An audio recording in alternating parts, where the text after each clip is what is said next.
सरकार और बिहार सरकार ही नहीं बल्कि हिंदुस्तान के कई राज्यों के सरकार द्वारा कोरोना के मृत व्यक्तियों की आंकड़ों में बड़ी बाजीगरी कर रही है। मर रहे हैं कुछ और दिखाया जा रहा है कुछ, लाशों को गुम कराया जा रहा है और कई लोग जो सरकारी अस्पतालों में नहीं मर रहे हैं, होम क्वारंटाइन में मर रहे हैं, वैसे लोगों की सूची सरकार नहीं सामने ला रही है ये कि ये कोरोना से मरे। जन अधिकार पार्टी ने ये तय किया है कि बिहार के अंदर जितने लोग कोरोना से मरे हैं उनकी हम एक अलग डाटाबेस तैयार करेंगे। हमारे पार्टी के साथी जो हमारा संगठन पंचायत लेवल तक है, वे प्रत्येक पंचायतों से कोरोना से मरे हुए लोगों का एक अलग डाटाबेस तैयार करेगा। कल से जिसकी भी मृत्यु कोरोना से हुई है वैसे लोगों का हम लोग एक कोरोना के मृत्यु प्रमाण पत्र के द्वारा हम नंबर कलेक्ट करेंगे और वैसे लोगों की लड़ाई हमारी पार्टी लड़ेगी कि बिहार सरकार को किसी भी कीमत पर वैसे लोगों का भी जो सरकारी आंकड़ा में नहीं है, उनके भी मृतकों के परिजनों को हम लोग 4 लाख की राशि मुहैया कराएंगे।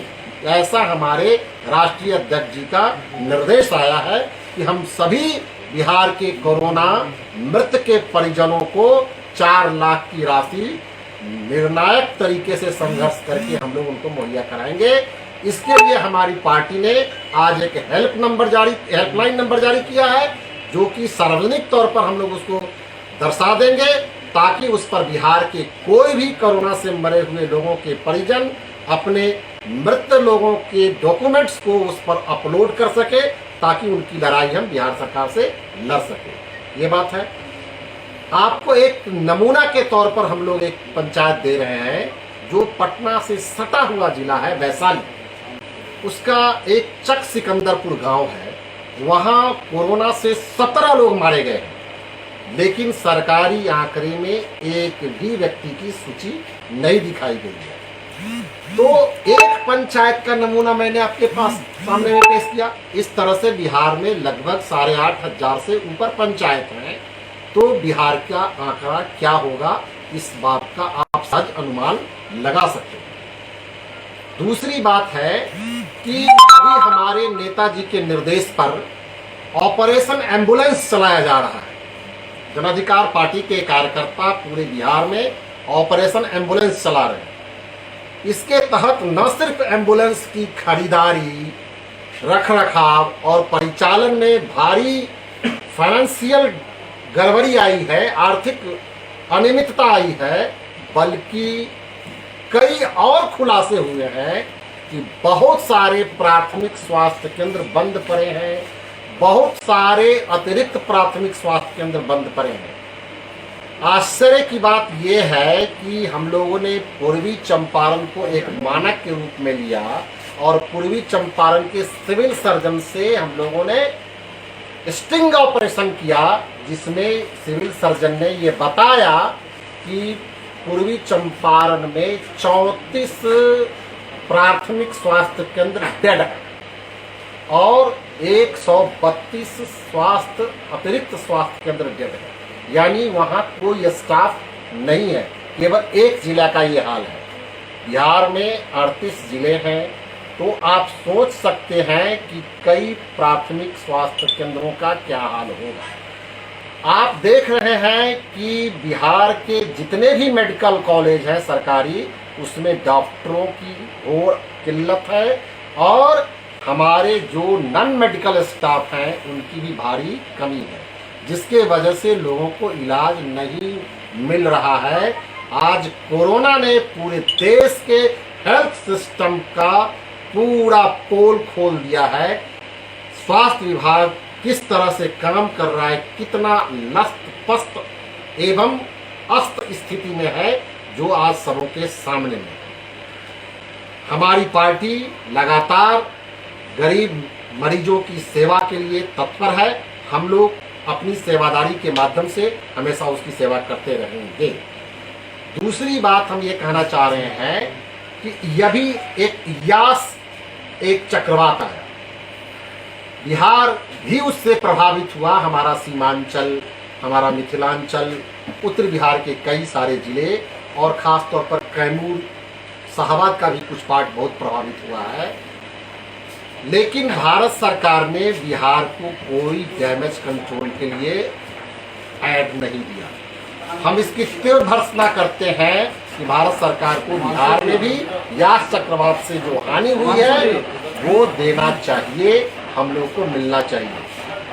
अगर नहीं भारत सरकार देती है तो हम लोग बिहार सरकार से मांग करते हैं कि सीमांचल और मिथिलांचल में जो गन्ना किसान, मक्का के किसान जितने हैं, मक्का की खेती पूरी तरह से चौपट हो गई है। सारे मक्का के लहलहाते फसल धराशायी हो गए हैं। करोड़ों रुपया की क्षति हमारे किसानों को हुई है। ऐसे में तमाम किसानों को मक्का की क्षतिपूर्ति को उनको देना होगा और जो कच्चे मकान ध्वस्त हो गए हैं उनके निर्माण के लिए भी बिहार सरकार को, भारत सरकार को, ऐसे गरीब नागरिकों को उनके मकान के पुनर्निर्माण के लिए राशि विमुक्त करनी होगी। अब आपने देखा होगा कि यास के 2 दिनों की बारिश में ही पटना के कई मेडिकल कॉलेज और बाहर के ही मेडिकल कॉलेज, बिहार के कई जगह जो मेडिकल कॉलेज है, सदर अस्पताल है, सब में पानी घुस गया, सब में इलाज प्रभावित हो गया, मरीज जान बचा करके भागने लगे। आपको मैं बताऊं कि दरभंगा मेडिकल कॉलेज जहां हमारे राष्ट्रीय अध्यक्ष हैं, वहां भी पूरी तरह से सभी वार्डों में पानी घुस गया और वहां से आपने देखा होगा कि क्या जर्जर हालत हो गई है सभी मेडिकल कॉलेज की। ये 2 दिनों के बारिश में पटना नगर की भी हालत एकदम पूरी तरह से पिछले साल के जल जमाव के जैसा हो गया। जब करोड़ों रुपया ड्रेनेज पर पटना में खर्च किया गया है, सारे सड़कों को खोद खोद करके बीच में नाला बनाया गया, वो कहाँ चला गया सब पैसा कि 2 दिन की हल्की बारिश में पटना फिर से जलमग्न हो गया। हमारी पार्टी बिहार सरकार को चेतावनी दे रही है, यदि आप ड्रेनेज कंट्रोल ठीक से नहीं करेंगे तो अभी जो बारिश आने वाली है मानसून की, अगर उसमें पटना या पटना के अलावा किसी दूसरे शहर या गांव में अगर जल जमाव होगा तो बिहार सरकार की हम लोग ईंट से ईंट बजा देंगे, लेकिन जनता की मदद करने में हम लोग कोई कसर नहीं छोड़ेंगे। अंत में मैं ये कहना चाहूँगा कि एक हल्के से मामले में हमारे नेता को 19 दिनों से जेल में बंद करके रखा गया है। इस तरह के कई गंभीर मामलों में भी लोग सड़क पर खुला छुट्टा घूम रहे हैं, लेकिन हमारे नेता एकदम हल्के मामले में, हम लोग संघर्ष के साथी हैं, हम लोग संघर्ष में पूरी तरह से आमदा होकर के सड़कों में लड़ाई लड़ रहे हैं। न्यायालय में हमारी पूरी आस्था है, भले ही सरकार हम लोग को कितना भी परेशान करे, हम न्यायालय में आस्था व्यक्त करते हैं, न्यायालय से मुझको जरूर राहत मिलेगी, लेकिन हम लोग आगे भी संघर्ष करते रहेंगे। हम सेवा दल के उन सभी साथियों को, खासतौर पर हमारे पटना जिला के अध्यक्ष यहाँ मौजूद हैं, इनके और युवा परिषद के साथियों के नेतृत्व में जो सेवादारी जारी है, पिछले 27 दिनों से नेताजी की अनुपस्थिति में भी हम लोग लंगर बहुत ही बढ़िया तरीके से चला रहे हैं। हम अपने सेवा दल के साथियों को उनके बेमिसाल कामयाबी के लिए हम लोग प्रशस्ति पत्र देंगे और नेताजी आते हैं तो अपने सेवा दल के सभी साथियों को सम्मानित करेंगे कि आपने नेताजी की गैरवानगी में भी आपने सेवादारी जारी रखा। ये पार्टी के लिए बहुत ही अच्छी उपलब्धि है। इन दिनों हम लोग की पार्टी पूरी तरह से हाईटेक तरीके से वर्चुअल मीटिंग हम लोग कर रहे हैं। बिहार के विभिन्न जिलों के साथियों के साथ पप्पू यादव जी की रिहाई के लिए जो कार्यक्रम चलाए जा रहे हैं उनकी समीक्षा हम लोग कर रहे हैं। आगे भी हम लोग जो कार्यक्रम करेंगे उसके संदर्भ में निर्देश दे रहे हैं। वर्चुअल मीटिंग के साथ हम लोग सभी साथियों के संपर्क में हैं और अपने नेताजी की रिहाई के लिए संघर्ष कर रहे हैं। उनके निर्देशों के मुताबिक हम लोग सारा काम कर रहे हैं। हम इसी उम्मीद के साथ कि न्यायपालिका आज नहीं तो कल हमको न्याय जरूर देगी। हमारे नेता निकलेंगे, जेल का फाटक टूटेगा, पप्पू यादव छूटेगा और बिहार का लोग फिर से जश्न मनाएगा। धन्यवाद। अब ये जो कोरोना से जो मृत लोग हैं,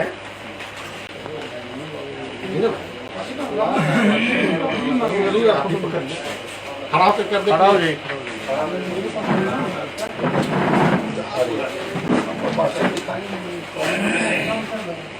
लिखवा ले जाना। ठीक है, ये व्हाट्सएप भी है और कॉलिंग नंबर भी है। ये व्हाट्सएप है और व्हाट्सएप नंबर है हम लोग का, ये कॉलिंग नंबर भी इस पर रहेगा, व्हाट्सएप भी रहेगा।